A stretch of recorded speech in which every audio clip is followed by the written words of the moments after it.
Donald Trump നേരത്തെ അയൽരാജ്യങ്ങളിലെ ഇറക്കുമതികൾക്ക് തീരുവ ഉയർത്തിയതിന് പിന്നാലെ നിരവധി വിമർശനങ്ങൾ അമേരിക്ക ഏറ്റുവാങ്ങേണ്ടി വന്നിട്ടുണ്ട്. US പ്രസിഡന്റായി അധികാരത്തിൽ കയറിയതു മുതൽ നടപ്പിലാക്കിയ ട്രംപിന്റെ ഒരു തീരുമാനം തന്നെയായിരുന്നു അയൽരാജ്യങ്ങളിൽ നിന്ന് ഇറക്കുമതി തീരുവ ഉയർത്തുക എന്നത്. തുടർന്ന് കാനഡ, മെക്സിക്കോ, ഇന്ത്യ, ചൈന തുടങ്ങിയ രാജ്യങ്ങളിൽ നിന്ന് തീരുവ ഉയർത്തിയതായി പ്രഖ്യാപിച്ചു. എന്നാൽ ഈ പ്രഖ്യാപനത്തിന് ശേഷം അമേരിക്ക കടന്നുപോയത് വൻ പ്രതിസന്ധിയിലൂടെയാണ്.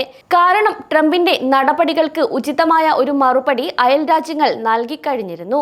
അതായത് US ഇറക്കുമതികൾക്കും ട്രംപ് നേരത്തെ ഉയർത്തിയതിനേക്കാൾ കൂടുതൽ തുക തീരുവ ചുമത്തി എന്നതായിരുന്നു അത്.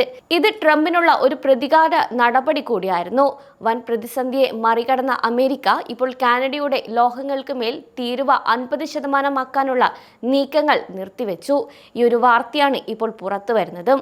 വൈദ്യുതി ചാർജ് 25% കൂട്ടാനുള്ള കാനഡയുടെ തീരുമാനത്തിന്റെ അടിസ്ഥാനത്തിലാണ് തീരുവ ഉയർത്താനുള്ള നീക്കത്തിൽ നിന്ന് അമേരിക്ക പിന്നോട്ട് നീങ്ങിയത്. ഇതിനുള്ള പ്രധാന കാരണം തന്നെ കാനഡയിൽ നിന്നുള്ള അലൂമിനിയം, സ്റ്റീൽ മുതലായവയ്ക്ക് 50% തീരുവ ഏർപ്പെടുത്താനുള്ള ട്രംപിന്റെ തീരുമാനം അമേരിക്കൻ ഓഹരി വിപണിയെ ഒന്നടക്കം കഴിഞ്ഞ ദിവസം പിടിച്ചുലച്ചതായിരുന്നു.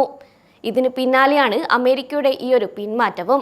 50% തീരുവ എന്നത് പിന്നീട് US-ന് താങ്ങാൻ പറ്റില്ല എന്ന യാഥാർത്ഥ്യം ഉൾക്കൊണ്ടുകൊണ്ട് മാത്രമാണ് ഈ ഒരു പിന്മാറ്റമെന്ന് ഉന്നത വിദഗ്ധർ വ്യക്തമാക്കി. കൂടാതെ നേരത്തെ നിശ്ചയിച്ചിരുന്ന 25% തീരുവ തന്നെ തുടരുമെന്നും പ്രഖ്യാപനവും ട്രംപ് നടത്തിയിരുന്നു. കാനഡയ്ക്കും മറ്റ് വ്യാപാര പങ്കാളികൾക്കും സ്റ്റീൽ, അലൂമിനിയം ഇറക്കുമതിക്ക് ബുധനാഴ്ച മുതൽ 25% തീരുവ തന്നെ ഏർപ്പെടുത്തുമെന്നാണ് വ്യക്തമാക്കുന്നത്. നേരത്തെ തുക കുറച്ചിരുന്നുവെങ്കിലും ഇനി ഇതിൽ യാതൊരു ഉപാധികളും വിട്ടുവീഴ്ചകളും ഉണ്ടായിരിക്കില്ല എന്നും അമേരിക്ക വ്യക്തമാക്കി. അതേസമയം കടുത്ത തീരുവ പ്രാബല്യത്തിൽ വന്നതോടെ US വ്യാപാര പങ്കാളികളുമായുള്ള സംഘർഷം രൂക്ഷമാവുക എന്ന ആശങ്കയും ഇപ്പോൾ വർദ്ധിക്കുന്നുണ്ട്. കാരണം കഴിഞ്ഞ ദിവസങ്ങളിൽ ട്രംപ് നടത്തിയ വ്യാപാരത്തെക്കുറിച്ചുള്ള പ്രഖ്യാപനങ്ങളിൽ ലോകമെമ്പാടുമുള്ള സർക്കാരുകളും വിപണികളും ഒരു ഞെട്ടലുണ്ടായതായ റിപ്പോർട്ടുകൾ പുറത്തു വന്നിരുന്നു. ഇത് US-ലേക്കുള്ള എല്ലാ ലോഹ ഇറക്കുമതികൾക്കും 25% തീരുവ ബുധനാഴ്ച മുതൽ പ്രാബല്യത്തിൽ വന്നു എന്നതിനെ കുറിച്ചായിരുന്നു. കൂടാതെ കാനഡയിൽ നിന്നുള്ള അലൂമിനിയം, സ്റ്റീൽ ഇറക്കുമതിക്ക് 50% തീരുവ ചുമത്തുമെന്ന് ട്രംപ് ഭീഷണിപ്പെടുത്തിയതിനു ശേഷം ഏതാനും മണിക്കൂറുകൾ പിന്നിടുമ്പോഴാണ് 50 എന്നത് 25 വെട്ടിക്കുറച്ചുകൊണ്ടുള്ള തീരുമാനം വരുന്നത്.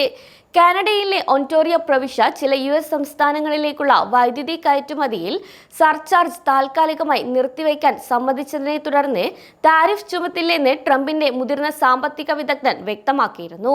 കൂടാതെ കഴിഞ്ഞയാഴ്ച കാനഡ, മെക്സിക്കോ, ചൈന എന്നിവിടങ്ങളിൽ ഉയർന്ന തീരുവ ചുമത്തിയ ട്രംപ് ഏപ്രിൽ 2 വരെ ചില തീരുവകൾ വൈകിപ്പിക്കുമെന്ന് പ്രഖ്യാപിക്കുകയും ചെയ്തിട്ടുണ്ട്. അതുകൊണ്ട് അടുത്ത മാസം ആദ്യം മുതൽ യൂറോപ്യൻ യൂണിയൻ, ബ്രസീൽ, ദക്ഷിണ കൊറിയ എന്നിവിടങ്ങളിൽ പരസ്പര തീരുവകൾ ഏർപ്പെടുത്താനുള്ള പദ്ധതികളും മുന്നോട്ട് വെച്ചു. എന്നാൽ അതിലും തീരുവ കുറയുമോ എന്ന സംശയം നിലനിൽക്കുന്നതായ ചില റിപ്പോർട്ടുകളും പുറത്തു വന്നിട്ടുണ്ട്. ഇങ്ങനെയൊക്കെയാണെങ്കിലും ഏറ്റവും പുതിയ താരിഫുകൾ കാനഡയിൽ വലിയ സ്വാധീനം ചെലുത്തുമെന്നാണ് ചില ആളുകൾ വ്യക്തമാക്കുന്നത്. കാരണം US അലൂമിനിയം ഇറക്കുമതിയുടെ 50%, സ്റ്റീൽ ഇറക്കുമതിയുടെ 20% കാനഡയാണ് വിതരണം ചെയ്യുന്നത്.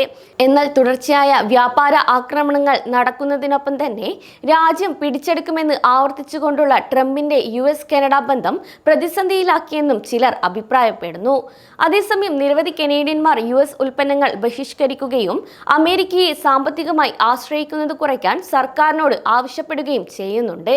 കൂടാതെ കാനഡയും US-ഉം പ്രധാന വ്യാപാര പങ്കാളികളായിരുന്നു. എന്നാൽ അമേരിക്കക്കാർ സ്വതന്ത്ര വ്യാപാരത്തെ ബഹുമാനിക്കുകയും പ്രതിജ്ഞാബദ്ധരാകുകയും ചെയ്യുന്നത് വരെ തന്റെ താരിഫ് നിലവിലുണ്ടെന്നും ഇനി വരാനിരിക്കുന്ന കനേഡിയൻ പ്രധാനമന്ത്രി മാർക്ക് കാർണി പ്രഖ്യാപിച്ചു.